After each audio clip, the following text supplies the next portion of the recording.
Zdaj pa, da nam na ta način zaključa, bi pa mogoče zadnjo besedo vseeno zopet vrnil gostom, tako da mogoče sklepna misel pred samim zaključkom, da se še nagrade podeli, pa da se udeležite za spolnje ankete.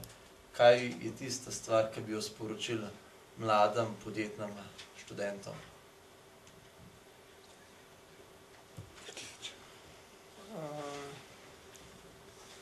Ne vem, zelo na kratko, bodite ambiciozni, bodite inovativni in predvsem drznite si, ker pred starosti, ki jo imate, jaz mislim, da imate vse možnosti se drzniti.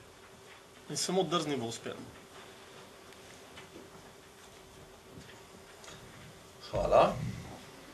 No, jaz tle se popolnoma strinjam in edina stvar, ki bi še rad dodal, je to, da se dajte znati prodati.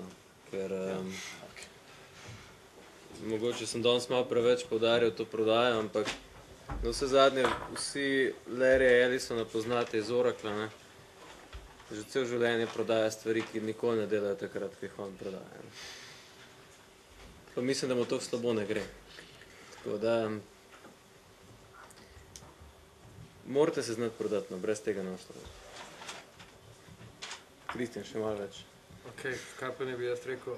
Mogoče to, jaz mislim, da je življenje več kot to, da hodiš zjutraj v službo in zvečer nazaj in v sredah na košarko in v nedeljo k maši, da je življenje to, da poskušaš delati zgodbe.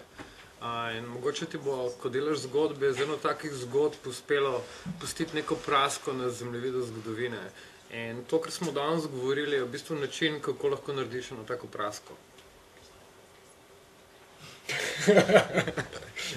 Še ne bom več tako globoko, gremo pit. No, neformalno druženje seveda sledi zdaj tudi sami tukaj po zaključku.